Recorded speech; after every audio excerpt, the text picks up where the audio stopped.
Do you know who you truly are? Like, the one that you actually love to be with every day, all day, and the person that knows exactly what they want, what they need, what they like, what they don't like. Do you know who you're supposed to be in this world or this reality and your society? Your true self is who you want to be, who you feel you resonate with the most. Don't let nobody else or the outside world define who you are. Only you know who you are. Be you, boo. It is kind of hard to, kind of figure out who you are at the core, because we have so many rules and expectations that we have to live by in this world. And then we have just misalignment with beliefs from our childhood that come from our parents and our environments, which we had no control over. We base ourselves off of that, and then we get older, when our lifestyles don't align, we don't know who we are really. We don't know what we truly want to do, what's really going to make us happy. If your relationships are all crazy, I know mine are, and I am not ashamed to say that. And that's a whole nother story. Like, I'm just not a good relationshipper, or I'm a good relationshipper. I choose people that are not good relationshippers. But the true reason for me getting into those relationships is because I didn't know who I was at the core. So I'm just gonna meld with the person or whatever and take on that person's characteristics just to make the relationship work. And that's just a recipe for disaster. You really truly have to know your true self in order to live and create the life that you want to live. Why we want to discover our true self. The true self helps you to make decisions towards the vision that you want in your life. It's a clear path of who you are and what you want to produce in this lifetime, how you're going to give value to others, how you're going to give value to yourself, and how you're going to live this life. Are you going to live it with regret, or you're going to live it with an attitude and just complaining about everything? Or are you going to live it with love and joy and happiness and peace? And discovering your true self will help you to figure that out, why you're not living the life that you want to live in terms of feelings and your connection to things, because material comes along with it too. Once you get that solid foundation, that comes as a result. But desiring material things first is probably the reason why you don't know your true self in the first place, or why you're feeling this discord with your life and yourself. So on my journey, I grew up less fortunate. I grew up in a toxic environment that was not good for children. And so that kind of created my belief system and how I went into the world. I kind of grew up living a life that forced me to want certain things. And so I went out, I got a degree, and I started working, and I thought that was the life. And it wasn't truly aligned with who I was. I started working and everything just fell apart. A lot of things were just going downhill from there, and I had a breakdown. I basically hid my true self. I kind of knew what I truly wanted, but I didn't let myself actually accept that and be aware of it because of the environment around me. I thought I had to do this to be like this, or thought I had to climb this ladder to get to where I wanted. That is when I discovered my true self. I discovered who I was outside of what I thought that I wanted to be. Because when I got to that person that I wanted to be, I still wasn't happy. I still didn't feel good with myself. Every day was a struggle, mentally, emotionally, sometimes physically, and it just wasn't aligned with what I truly wanted for myself. And that was, happiness, peace, prosperity, love, everything that you can think of that is of high vibration. And so because I stripped away all the material things, all the things of the world that I thought were going to give me a certain satisfaction in life, I found who I truly was, because I had to sit with myself without all the extra stuff. I let go of everything. Kind of let go of myself. Like, I went into this deep hermit recluse mode. So I let go. Basically, I surrendered to what was, just to find out, like, okay, now what? What's next? What do I need to do to, kind of hone in on who I'm finding out who I really am? So discovering your true self is really important, because we grow up and we're given certain beliefs by our parents, our environments, our teachers, our peers. We start to believe certain things that are around us, and that's truly not who we are. So as you become an adult and you get a little more into yourself and living your life and, trying to figure out what your life is all about, then that's when you start to learn, like, okay, I like this, I need this in this situation, but I don't like dealing with this type of stuff, or I want this to happen in my life. And all that you have control over, and your old beliefs kind of limit you from figuring out your true self, because they make you feel like you have to live by a certain standard, be a certain way, and you don't have control over some of the decisions and that's not true. You can totally change your beliefs. Your beliefs and your thoughts are just a set of programs that have been drilled into your system, into your mind. Just like a computer, you put the programs on the computer and the computer works a certain way. We are computers, technically. We have processing power to take on different belief systems depending on the certain belief systems that we put into our minds. That's how we are going to function in the world. So discovering your true self is about knowing what you really want and creating that in the world, so that you are in alignment with your soul, because your soul and your spirit is going to tell you if something is not aligned with you or not. You're going to feel a certain way about something. So for instance, when I was going to work, I was okay in the physical world. It was stable, it paid enough. But as I was working and trying to get to where I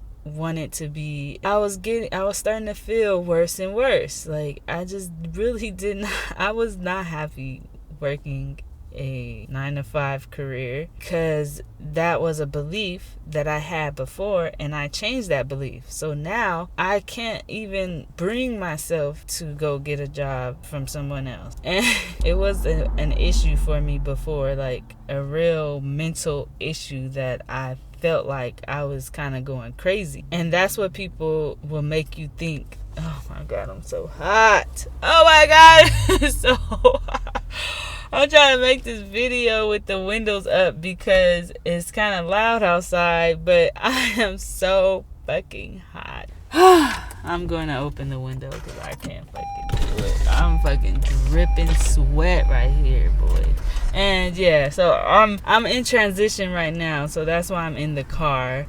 So I want to be outside under the trees, but it's too loud. So just bear with me if it starts getting loud or whatever. I'll try to talk as loud as I can. That just feels so much better already. But where was I? The spiritual awakening process is very, very interesting, and it's continuous. Like right now in 2020, the end of 2021, I believe that I am going through a second awakening, and a lot of things are changing on the outside as well as the inside, because as above, so below, and that's the same thing with us. What is true self? You must know that we all are spiritual beings. We are spiritual first. Our spirit, our energy, what keeps us lively, what keeps us talking and seeing and just absorbing the environment, interacting in the environment. This personality that comes from us, our instincts, that is our soul, our spiritual self. Our physical body or our physical self is the actual brain that the mind is in, and our physical body. without our soul, our physical body and our brain wouldn't be able to communicate with each other. We would be gone and dead. So our soul is what gives us life in this body. And that's who you are at the core, first and foremost. Everything else that happens on the outside of your body is an experience that you are interacting with.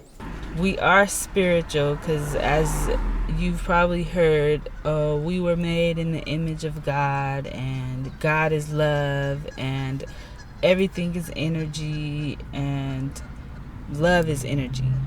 And I have a few videos on that, so you can go and watch those to kind of understand what I'm talking about. First and foremost, we're spiritual. And to help you understand that spiritual aspect, observe other people and how we are alike and how we are different, how we are similar to nature. Nature is also spirit energy or consciousness, or is driven by spirit and is alive. So if you can kind of see the similarities between us humans and nature, you can understand that there's something bigger that is our drive in this life. And when you connect to that knowing and that experience, and you change your perspective to that experience, you look at life differently, and you understand that you are a part of a bigger whole. If you believe in God, you know that there is more to life than just what is physical and what is around us. How do you discover your true self? As I said in my journey, what I did was surrender. Basically, I stopped doing what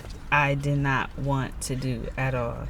What was not aligned with how I felt, because your emotions also are driven by your beliefs and your thought and your spirit.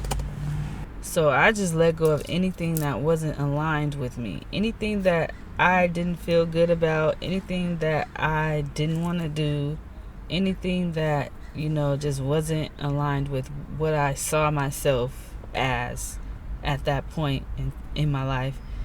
I let it go and I surrendered. And when you do that, what is left is just the pure you. Like, if you let go of all these labels that you're given as a child or as an adult, when you let go of all these things that you're supposed to be, or things that people think you are, or ideals that people want you to live up to, when you let go of that, all you have left is what you want or what you feel.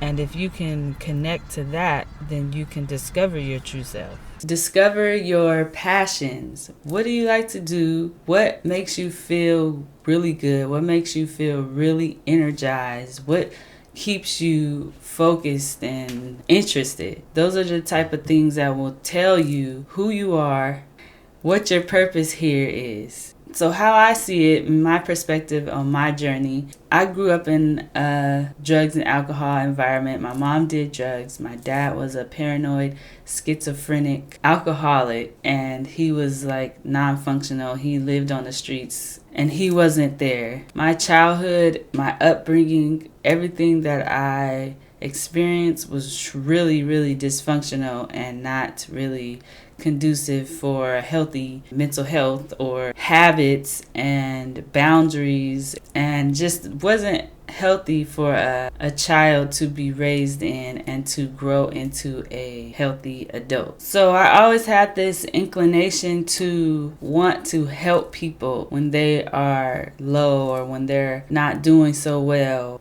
I got a degree in psychology, and I felt at home learning psychology. That's kind of where I look back and see, okay, where did I have my traumas? What comes natural to me? What do I see as something that is always going to be a part of me that basically just guides me? Because I ended up going to school, getting a social worker degree. Looking back on your childhood and seeing the things that you may have experienced that actually stay with you, just observing your life, looking back on your life, looking at what you like to do now, what makes you happy, and that's how you really find who you truly are, the things that come natural to you. Meditate. meditate actually really helps. Meditation has helped me so much. It's given me clarity. It's given me like a calm demeanor. I'm already like naturally super calm. So when I meditate, nothing really bothers me. Journaling to discover your true self actually is very useful. For example, you can journal about who you are right now. Just write down everything that you think that you are, as far as like the labels, like I am a mom, I am a sister, a daughter, a girlfriend, a wife, or whatever it is that you are, some of those type of labels. And you also can put down some things like, I love to express myself. I love going to the park. I am a woman of grace. I am a woman of power. Anything that you feel about yourself, write it down in the journal. And you'll start to see what is superficial, what is material, what you truly are. And if all those are just on the outside, what comes from the inside. Journaling just gets you to open up, because it's easier to talk to yourself where no one else can see your thoughts, especially if you're still dealing with caring about what other people think and stuff. Journaling is like a self-therapist basically. So it helps you to open up to who you really are and express your most vulnerable moments, your most vulnerable flaws, or what you feel that you love about yourself that may everyone else may not love. It just helps you to be more open and vulnerable, and it helps you to observe yourself. Discovering your true self is really important, especially if you want to live authentically, if you want to live a peaceful life, a life that's in flow with what you want, what you need, and what is best for you. Discovering yourself can be done by surrendering old beliefs and figuring out what your new beliefs are, what you really want to believe, and how you really want to feel according to you, without anyone else's judgment or opinions. And journaling can help you with that, because journaling lets you express yourself freely and openly and vulnerably, and it helps you to observe yourself from the outside looking in. You also want to meditate to discover your true self, because meditation takes away all the clutter in your mind and the thoughts of everything that is just given to you from the outside world, the sensory world, and it lets you to kind of sit with who you truly are, your spiritual self. Meditation helps you just sit and get to know yourself. If you found value in this video, subscribe. Oh God. If you found value in this video, please subscribe to my channel. I'll be doing more videos of the such. I'll see you next time.